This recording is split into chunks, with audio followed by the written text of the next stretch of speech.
from a language learning point of view. It's madness to teach a language using the language that the student doesn't know, but all of them were and still are doing it. On today's show, I am joined by Manu Venditti, entrepreneur and creator of the wildly popular YouTube channel, Italy Made Easy. And in this episode, we will uncover how authenticity, dedication, and a commitment to your passion can propel you from introvert to influential leader in your field. Stress-free entrepreneurship, where stress takes a backseat to passion and purpose. Prioritizing the well-being and growth of employees to foster a sense of shared success. And the freedom of location independence, where entrepreneurs can enjoy the freedom to live and work from their dream destinations. With over hundreds of thousands of subscribers to his channel, Manu has perfected his craft to create a truly immersive and effective way to learn Italian. Starting with a simple goal of helping his students master the language, Manu stumbled upon something incredible. His teaching methods resonated with people worldwide. But it wasn't just luck. Manu tirelessly perfected his approach over time, crafting a fresh and unique way to learn Italian that's captivated learners everywhere. So join us as we uncover the real-world strategies and insights that propelled Manu from a passionate educator to a globally recognized entrepreneur. Get ready to be inspired by Manu's story to discover how you too can create a successful online presence doing what you love. I'm super excited to talk with you. Thank you for this. Good morning, and nice to meet you, and I'm totally happy to share.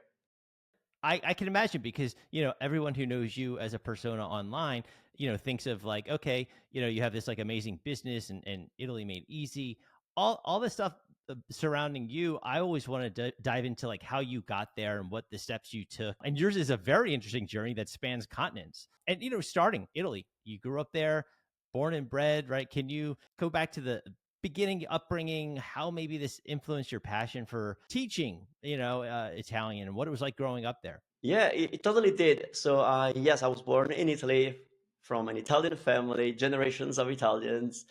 Life in the 70s was amazing in Italy. The culture and the family. And I know you're also Calabrese, you have Italian background. So, I do. So it probably would be the same because, like migrants carry those older values. And yeah, back in the 70s, life was amazing in Italy. Because I remember spending most of my time at my grandma's house with my cousins, being wild while the grown-ups were playing cards and smoking. But yeah, I feel that my childhood has had a great influence on the reason why I became who I am from a business point of view. I grew up in a very special family in the sense that my dad used to work in an international environment. Now, back in the 70s, Italy was very homogeneous. Like there was one culture, one type of people, and I was the only child that I can think of who grew up in an international environment. My best friend was from China. We hung out with a family from Ecuador. I had a crush on a girl from Scotland. Like my life was so unusual for a child in the 70s. And that really influenced my being open-minded about diversity, being interested in things that are different, having an interest in being international. Time came to go to high school, and I picked a language high school. My life was totally influenced by the fact that I grew up in an international environment, even though I was in Italy. So were you like excelling at languages to begin with? Did these friends and Not at all. No? Not at all. I was terrible because I didn't study. Like I wasn't a very good student. But then there was an event that really changed my life. My parents, who were crazy at the time, but God bless them for being crazy, they sent me and my sister to the States when I was 13 and my sister was 16. And we went for a month and we stayed with this host family. And I remember being extremely frustrated that my sister could communicate. She could make friends because she was older. So she spoke a little bit of English or some English. And I just struggled to make connections, to make friends. Like when we came back from that trip, it was time to choose my high school. In Italy, high schools work the same as college. So when you are 14 and you go to high school, you have to choose which type of high school. So are you going to focus on arts? Are you going to focus on science? And I chose to focus on languages. And that was amazing. That was amazing. I finished high school being fluent in English, French, and Spanish, which is, again, not very common for an Italian kid. At least it wasn't back then. So that's interesting because in the States, obviously, you could decide, right? You could switch majors. You can do all this. Are you able to actually switch the major if you decide languages are not your thing? No, but you'd have to start from scratch, basically, because each high school has specific curriculum based on what you chose. We all study the basic stuff. We all study history. We all study, like basic stuff. But then based on your major, let's call it, those are the subjects that you have the most of. I can't remember the details, but, in a week, considering we were being taught 3 languages, probably we had 15 hours of language learning in a week. And so, and other high schools would have had maybe 15 hours of science or maths. It's interesting. Yeah, it is interesting. Yeah. It's great because we finish high school very prepared. Like we have a lot of knowledge in a field that we chose, but I think it's pretty difficult to choose who you want to be when you're 14. Of course, yeah. People don't even know, right? Like what they like for dinner, right? So let alone, for the rest of their lives. Glad it worked out for me because having chosen languages has really had the greatest impact on my life from a personal point of view and then from a business. Of course. I mean, obviously, like, you graduate, is it 18 there, just like they would in the United States? High school in Italy is 5 years. Okay. So we have an extra year compared to many countries, including European countries. So you usually finish when you're 19. Okay. So then what's your path from there? You graduate and what do you do? I left my hometown, moved to the north of Italy, Trieste, because I got admitted into a kind of prestigious university for translators and interpreters. And so for 5 years, I studied to become a translator with English as the main language, Spanish and Portuguese, which was the new language that I added to the mix. Wow. Yeah, it's crazy because when I went to Italy last year, I found it incredible that I would, whether you're at the Colosseum or anywhere, right? And there's people that are selling things. Yeah. English, Italian, Spanish, maybe they're from Northern Africa. Like they speak so many, just to like sell, right? Like little things to tourists. Italians are not really known for being good at languages in general. I mean, if you are in a tourist location, yes, they will speak all sorts of languages to you, but most of us, we only speak Italian. Okay. And our English is usually pretty bad. Yeah. Yeah. I noticed, like, even watching like TV and movies and stuff like that, some of the dialects will change so much. Just in Naples to right, you can pick up different dialects throughout the country, and some people will not even understand what they're saying. At least some people have told me. No, that's how it is. But it's often jumping forward into my business, because I help people learn Italian, and it is one of the concerns. But Manu, how about dialects? And the truth is that most Italians are bilingual, and the dialect is a mother tongue. We first learn to speak the dialect. That applies to 70% of Italians. The only ones who don't start with the dialect are the ones who live in like a metropolis like Milan in the north. There's very few places where they learn Italian first, but most of us, we learn the dialect first because that's how we communicate with the elderly, the grandparents, and locally the dialect is still extremely strong. But then we learn Italian because school is in Italian, TV is in Italian. And so since we're all bilingual, if I went to Naples and they spoke the dialect to me, I wouldn't understand just as much as you wouldn't understand. I mean, I'd understand a little bit more, but yeah, like dialects are completely different languages, but we all also speak Italian. And so it's not a concern. It's more of a concern if you move to Italy, because like, for example, if you did move to Trieste or Rome, many people on a day-to-day basis, they would speak more of the dialect. So you'd have to adjust your Italian so that you can understand the local dialect if you live there. But as an Italian going to Sicily, they're going to speak Italian to me. They're not going to speak Sicilian to me. Okay. And the same would happen to you. Yeah, yeah. If you spoke Italian, they would use Italian to speak to you. They wouldn't use the dialect. So it's not really a concern. Okay, right. So you can always revert back. Yes, yes. Okay, so you graduate. What's your next step from there? Are you like, okay, I got to figure out a job? Nope. No?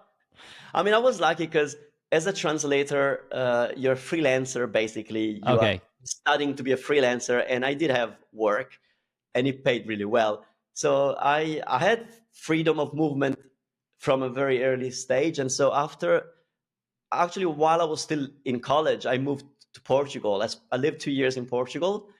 And then after that, when I was 25, I moved to Australia, which is where I spent the following 22 years. Mm-hmm. And that's where Italy Made Easy was born. It was born in Australia. And how does that come about, right? You go over there as a translator. Are you working from the freelance jobs you had in Italy now in Australia, or had you put that behind you? No, I was lucky. I found this Australian company, and so it was a legal firm, and they were providing legal help to an Italian. So it was an Australian legal firm. I don't know why, but they were providing legal support for an Italian telecommunication company who had been sued by competitors. It was difficult because I didn't know a lot about telecommunications or legal terminology, but you work and you learn. So I worked for that company for 5 years. I moved up north in Australia. I got a job at a university teaching Italian. And so I stopped being a translator. I became a teacher. As a teacher, I started the Italy Made Easy project on the side. And I waited till my online revenue was just as much as my salary. So I was responsible. I was already in my 40s and had a mortgage. I couldn't just be silly and quit everything and I'm going to be a YouTuber. So it just happened slowly and gradually, and I'm glad it did. It didn't put any pressure on me. I had my salary. In the meantime, I watched the online income go up and up until it matched my salary, and then I quit my teaching job and I just focused on the online business. So how did you come up with that name, Italy Made Easy? These days, there's a lot of Made Easy, but back then, I don't know how I came up with it, but I'm glad I did because to this day, I'm extremely thankful for that name. First of all, like you said in our emails, it sounds really cool. Like it's a good name, but it allowed me to think big. Because when I look around, any other YouTuber, their channel is usually called Learn Italian with fill in the name, the name. My mission was not to just teach Italian. I wanted people to understand Italy, to fall in love or discover more of my country and my culture. And so not naming my company Italian Made Easy was very intentional. I thought, I'm going to call it Italy. Well, I'll start teaching the language because I'm a linguist. Of course, that's what I'm good at. But down the track, we could open up to different things that are more about Italy and less about the language. Right. Yeah. Absolutely. No, and I'm definitely going to jump into that because I did see a lot on your Instagram posts and things like that. So you finally are able to replace your income from your teaching salary into being an online content creator. But the process of getting in front of the camera the first time, right? You're teaching in front of students. You're obviously put in situations where you have to talk to many people translating, but now it's just you and this like different medium. What's that like the first time? Was that 2006 or so? Or around the time? Yeah. I mean, you've been around YouTube so long. I hated it. So, I don't use social media. I don't post. I don't like having my photo taken. I'm always like the one taking the photo. Once again, I'm happy that everything happened organically. I didn't put any pressure on me to do anything. And so the reason why it ended up working out, even though I don't like being on camera, is that it was so gradual that I had time to adjust. So I was teaching college and also privately. Yes, I was used to speaking in front of an audience, like lectures. We had a couple of hundred people, and I wasn't shy about speaking to a group of people. But the camera was a different story. But what happened is every semester we had a new cohort of students who were starting from the beginning. I can teach these students how to pronounce Italian in such a short time that why am I doing it every semester the same thing? I'm just going to record myself on camera at home in front of a tiny whiteboard. It looked awful. I had probably like a webcam at the time. And I recorded myself teaching Italian pronunciation. It was like an hour of video. And then I put it on this platform that was called YouTube. Oh, yeah, exactly. What is YouTube? Coming out. Yeah. And then I would share the link with my students. On the first lesson, I would say, welcome. Here's a video that you can watch for next week so that when you come, you can already pronounce Italian and we can get straight into it. Because it's so easy to learn how to pronounce Italian if done it right. And so I shared this video with my students for a couple of years. I forgot about it.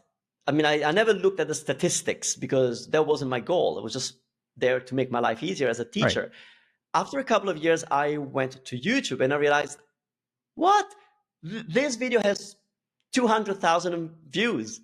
That's awesome. And coming from a business background, in the sense that I grew up in a business family, I thought, okay, there's an opportunity here because 200,000 people chose to watch this video that it's ugly. It's not well produced. And they found value in it. And so that what gave me the idea, I'm going to do this thing. I'm going to be a 40-plus-year-old YouTuber. It was a crazy idea to think that I would do that. And I did. But luckily, I had a background in photography. And so I knew how to work the camera. I just didn't know how to be in front of the camera.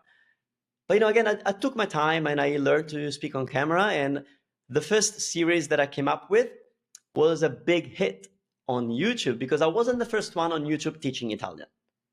There were a couple of people already doing it. But what I noticed is that they were all either teaching in Italian, which, and we can talk about this from a language learning point of view, it's madness to teach a language using the language that the student doesn't know. But all of them were and still are doing it. My field was comparative linguistics, meaning using one language to then understand the other. Because English and Italian are quite similar in many ways. And so I knew that there was an advantage there if I was able to pick an audience, English speakers, and help them learn Italian, not everybody. And the second thing that I did was you could find some videos teaching Italian in English, but they were like the boring professor slideshow that you just fall asleep, like from school. Like, who will watch this? And so I combined the teaching in English with making it fun. And that really worked. People really loved it. And it was an interactive series. It was called like Ask Manu Italiano. They would send me their questions and I would play them in the video and then I would help them understand the thing. That really worked. And that's how the channel went from nothing to 50,000 subscribers. Yeah, is that like students sharing it with each other? Is that the algorithm back then? I mean, it's hard to tell, right? Is it just you have no idea?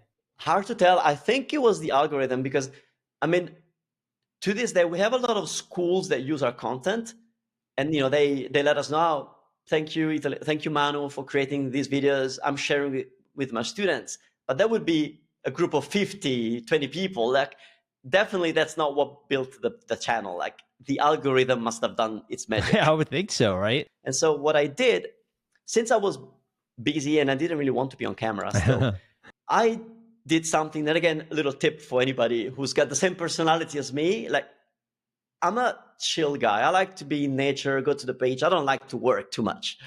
What I did was I sold a course that I hadn't produced yet. So I announced to the viewers that I was doing a 5-week live course that would start, in 2 weeks' time. And it was focusing on learning Italian for travelers.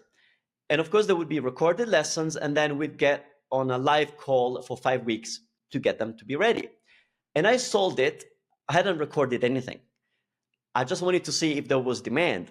And after I sold 20 seats, like such small numbers, like when I look at what we've got now, but those 20 people, they put pressure on me because, now I gotta do it.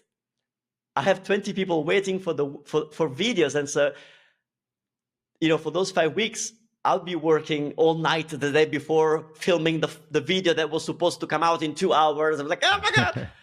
So it was a mess. I mean, I I'm proud to share how messy my journey was, because a lot of people, especially these days, if you're, your audience, they're all interested in entrepreneurship.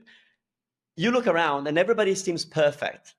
You see all these experts that tell you do this, do that, and it's like you feel that you are not like them. You feel that you're not gonna do it that way. You can't do it that way. But yeah, I like to share my story. My story was a mess. It was a lot of coincidences, a lot of good luck, a lot of mistakes. And so that first course gave me the evidence that, okay, people really like the way I teach. They engage with the content. They get the results they want. So now that I've given them a traveler's course, what am I going to give them?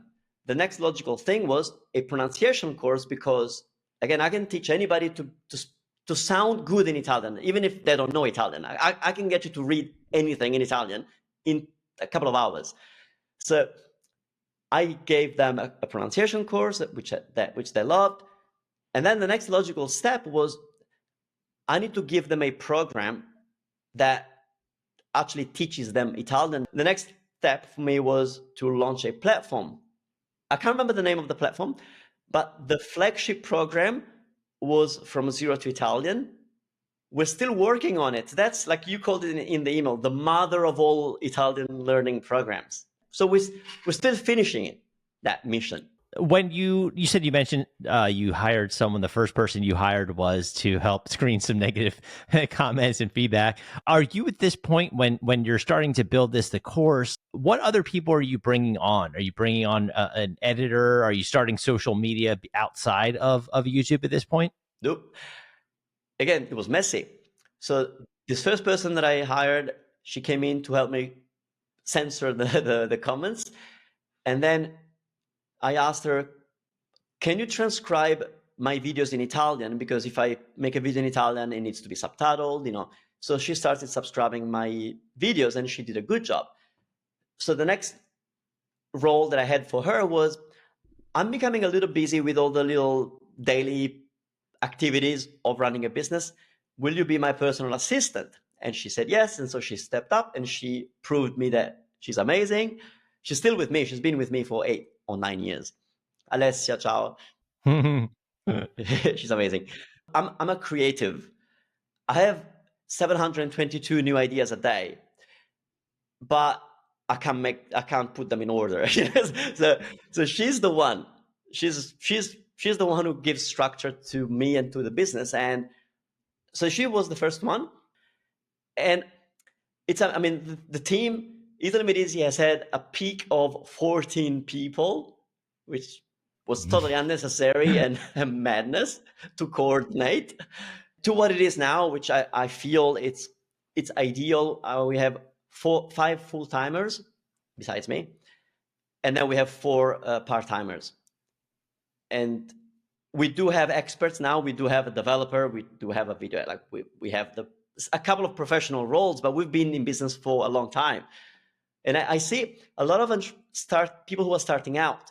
They watch the videos, the gurus, and then they commit so much to expenses that they shouldn't be committing to, in my opinion. Yeah, it seems like for you, it was more about the people that you wanted to work with versus saying, oh, okay, this person's a great developer, or a great whatever. I want to hire someone that I want to know, and they can learn the task that I need to take because I want them to work with me. Yeah. Of course, developers, we mostly had freelancers, helping on projects, because you can't really learn to be a developer quickly. Our audience are sophisticated, intelligent people who have a dream, and that is to go to Italy and have a great time. And they understand that they need to be fluent in Italian, but it's not like Italians needing to learn English for work. That is a need. It's going to improve your career. That happens in every country. Like English, you must learn it. But Italian is a language of choice. It's kind of useless outside of Italy. Our customers are sophisticated. They've tried learning Italian. They're committed, but nothing seems to work. And so when they come to us, we like to talk to them as intelligent people. So the only experts that have been useful have been programmers and video editor. Yeah. Having a good video editor has made the difference, because I'm not that great of a video editor. Oh, well, it's hard to do everything at once, obviously, and you got to figure out where to delegate. How do you sort of like take your personality and turn that into making Italian fluency enjoyable? Well, I think that's what I did. Meaning, I have a language learning background myself because I have learned 5 languages. I love languages. My academic background as a teacher, but also as a student, I learned linguistics. Like I analyzed languages, was my job. I have the knowledge of how to learn a language more quickly than most people think. And then I combined it with my personality. I am this. I'm just easygoing and chilled. And so I realized that the world needed a lighthearted approach to learning something that is difficult. I think it's for a lot of people, it's frustrating, right? Because they're like, okay, why am I not picking this up? I take language lessons, right? And I think the for me, the hardest thing is not being able to talk to someone all the time, every day, right? If you talk to a teacher or other students once a week, it's like learning how to swim by practicing once a week. Oh, perfectly stated. Can we talk about language learning? I don't know if it helps anybody. Yeah, of course. My approach. So people think that I'm obsessed with teaching Italian. I'm not. I'm obsessed with empowering people with the gift of speaking the language of their choice, which happens to be Italian for them. I can see that learning Italian is specific. You must want it. Many of our customers are in your position, like they have Italian heritage and they want to know more about it. They want to be able to speak it. Others, they want to retire to Italy and they understand the need to speak Italian. Most of them are just people who've gone to Italy many times on holiday, vacation, and they realize that they treat me differently because I don't speak Italian. I don't access the true Italy because I cannot understand them, or they take advantage of me because I'm a tourist and it's obvious, For me, it's not a mission to teach Italian, but it's like when I lived in Portugal, I integrated because I spoke Portuguese. My life was like a Portuguese person. When I lived in Australia, I integrated because I speak English. Now I'm in Mexico, I integrate, which means I get to experience the real culture. And my life has been amazing because of that. I feel that every language gives you, if life was a video game, every language gives you a new life. So you gain more lives as a language speaker. I guess from a business point of view, it works well because people can feel that I'm passionate about helping them. It's not about me. You've never seen me post a picture of me saying, look, I'm doing this. Because I'm not an influencer. I'm here to really help people get what they want. And if what they want is learning Italian, yes, I'm probably the most suitable person to help them. What are the options for most people? Apps. Like, I'm not going to name any app. Yeah, we all know what I'm talking about. I'm not saying that they're useless, but they're not framed in a realistic way. Like, you might be picking up that phone with that app thinking I'm learning Italian, and 6 months later, you can only say 5 words. It's not because you're stupid. Many people think I give up because I'm not gifted for languages or I'm stupid. I can't learn a language. The amount of times I hear I'm just a dumb American from Americans, like, no, you're not just a dumb, like, no, you can learn a language. You're not using the right method. An app is great to help you memorize new words. So if you think about the app that you're using, it's good because it's got a technique to help you remember that glass is bicchiere and wallet is portafoglio. Yeah, it's good for vocabulary, but they're selling it to you as you can learn the language. You can't. I've never met anybody who's used any app for any amount of time who can speak any language. Never. Other option, private lessons. You brought up a good point before. A private lesson, even if you have time and funds to have 2 lessons a week, in most cases, those 2 hours are the only time you spend doing that thing.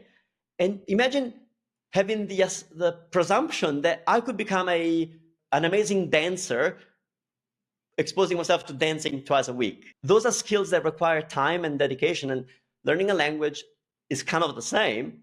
What I would recommend, first big mistake, the not wanting to put time into this thing. You got to understand it's just as big as becoming a good tennis player. It takes time. You don't have to become professional, but be realistic about the amount of time that you're willing to invest. Second, don't waste time with methods that teach you that language in the language. that you're learning, because again, it's not logical. Imagine if I came to you and I wanted to teach you how to play the violin, but I didn't use any English, which is the language that you understand, to explain anything. I would just show you me playing. Eventually, yeah, you pick up a couple of things, but it's such a slow process. But then you're only hearing English. So the next step, which is the step that nobody wants to do, is exposure to the language that you're learning. I call it immersion. So learning is one thing. You can spend 2 hours a week learning, but then every day you must hear the language that you're trying to learn. And so passively, you don't have to sit down and watch a movie because you don't understand anything, but you can play a movie. You can have a movie playing. You can have podcasts in Italian playing. You want to hear that language because your brain will think, oh, it's relevant. I got to focus. I got to make sense of this. If you're only hearing it for 20 minutes in your one-to-one lesson, your brain is not going to learn anything. So it's all about the method. It's got nothing to do with your ability to learn language. I say we're all linguists. If you speak your native language, if your native language is a verbal language, if it's a sign language, it's different. But if your mother tongue is a spoken language, you are a linguist. You're not dumb because you were able to learn your language. You can totally learn another one. Wow. Good to know. Because you too, you get so like frustrated and you think, oh man, I'm not literally just, if I live with someone that was fluent, maybe that would help because they could just talk to you. Is that a method, I think, that for some people that... Oh yeah, it works. Usually it's your partner. If you have a partner who speaks a different language, then you end up picking it up if you have an interest. Yeah. But don't feel that you need to be speaking, in your case, or in our case, Italian to Italians every day.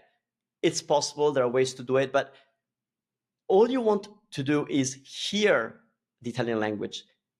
We have the internet.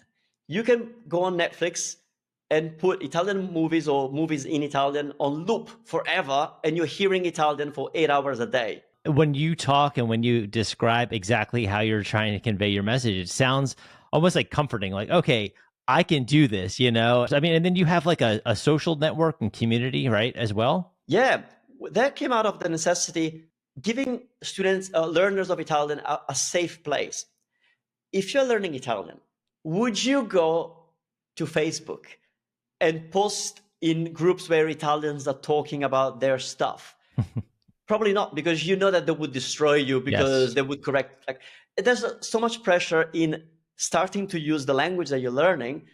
And we thought, okay, we need to give people safe places. And so the social network that we have, it's like Facebook, but it's on the platform. And you can post even in English if you just want to ask a question about, it's friendly. You can post in broken Italian. You can post in good Italian, as long as you don't post from Google Translate, because that's really bad. And then other learners from different levels interact with you. And it's beautiful to watch. You are, like you mentioned in the beginning of the conversation, branching off and not making it just Italian, maybe. So you're making it Italy, right? And I think it was Instagram about Italy Inspired. Maybe it was your website as well, which is like I think it's a free magazine. How does that kind of like bring back your vision from the beginning as to like showing people Italy, not just learning the language? It all comes from the awareness that the only reason anybody would want to learn Italian is because they're passionate about Italy. Most of our customers, most of our audience, they see the language as a means to an end. They understand that the Italian language will let them access Italy.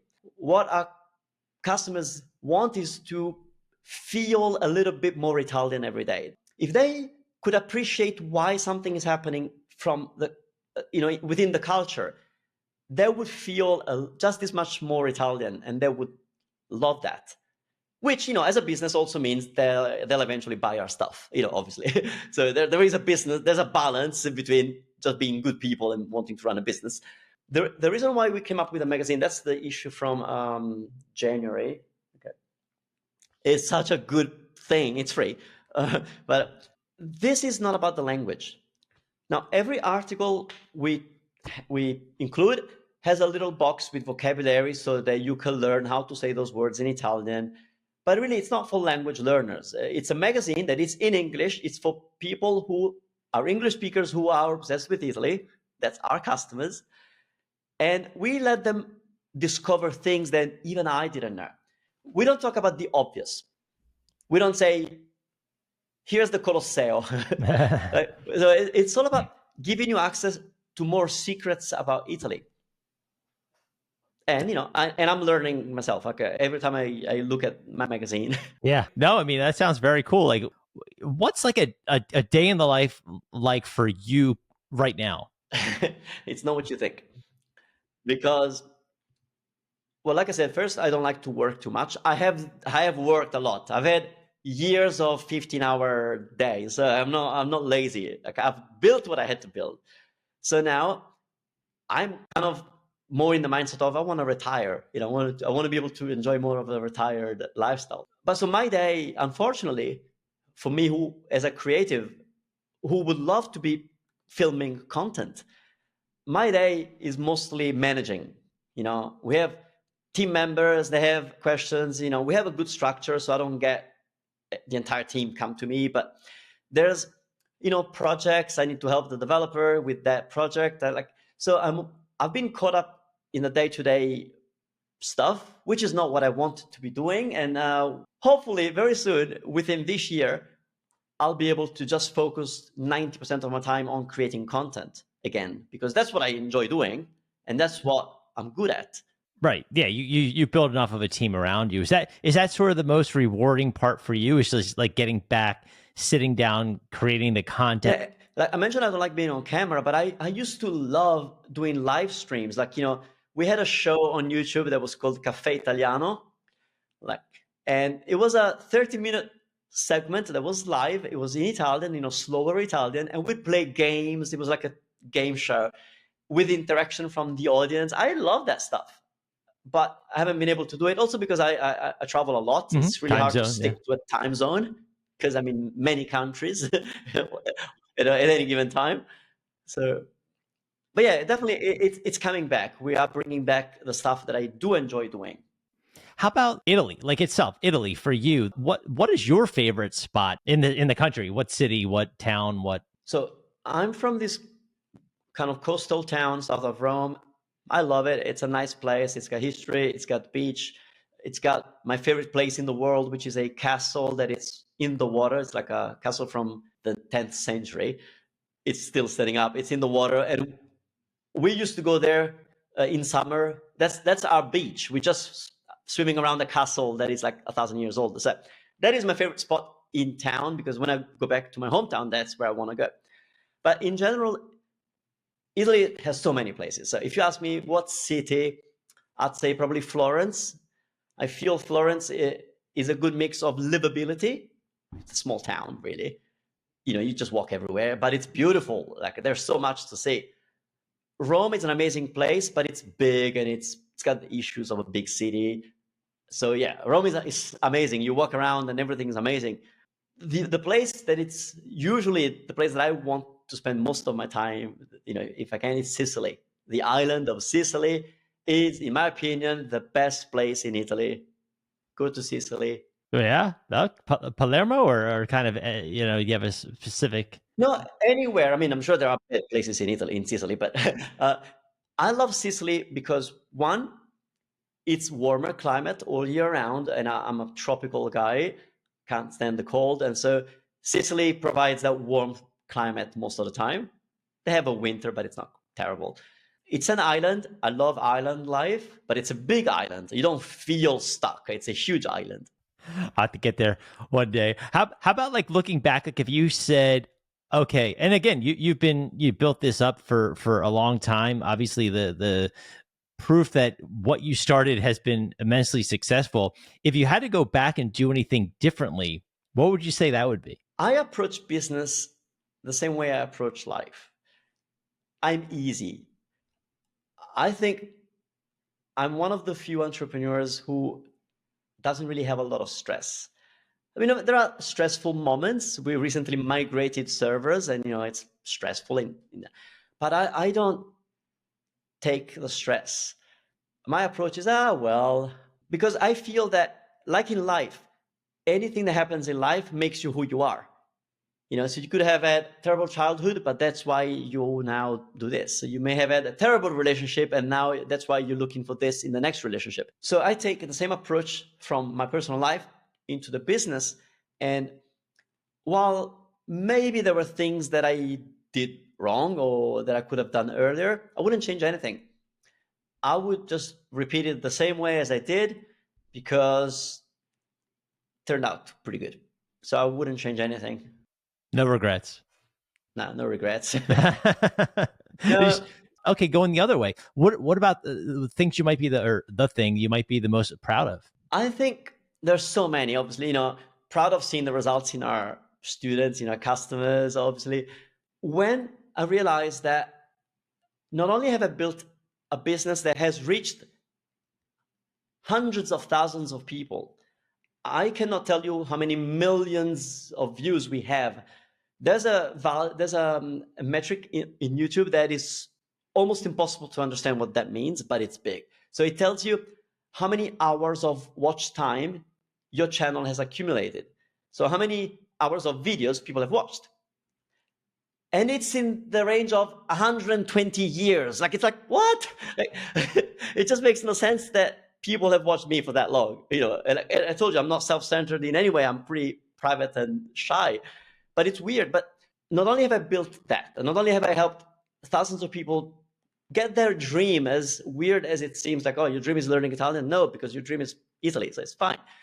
But I think when I realized that I'm making life very enjoyable for my team, because they have a job. In Italy, employment is not that easy, especially in the South. And I happen to have a good amount of team members from the South who probably weren't going to find work. My team is mostly women, which again makes me feel even better, because I know that it would be harder for them to find work. And when one of my team members told me, Manu, I just bought a house, and it's thanks to the employment contract that I have with Italy Made Easy that the bank gave us a mortgage. And the best part, they didn't even look at my husband's income, because it wasn't good enough for them to consider it. It's only me who got the mortgage. And I realized I'm making life good, not just for me, because yes, I have a good life. I travel a lot. I live nicely. My team does too. Yeah, that's huge. Yeah, I never thought about that. Yeah, I mean, I saw my team as, they're helping them. I pay them. I didn't see the impact of what I did as a business person for them. Yeah, that's crazy. I wish so. You have a lot of stuff planned for Italy Made Easy. We can't talk about it all, but in the meantime, for people who are listening to this, where would be the best place for them to stay in touch or see your platform, see your courses? Where would that be? We are Italy Made Easy everywhere. So, if you're an Instagram user, then it'll be Italy Made Easy on Instagram. And also, that's the only place that you can kind of message us in an easy way, like with a private message. Otherwise, our website, italymadeeasy.com, and the contact form reaches us, and we are very good. Our support is like top level. We really put in the time to make sure that we give people what they're asking. And our YouTube channel, it's been static for a while. We're coming back probably after summer. We'll hit back with a lot of content and the new channels, and the new website also coming. So, and for the platform, we've never given a free trial, and we are working out maybe a way to start doing it. But we have a money back guarantee. It's actually a self-refund. Yeah, I saw that, 100%. So you don't even have to contact us. You got 2 weeks. If you don't like it, push the button and you get the money.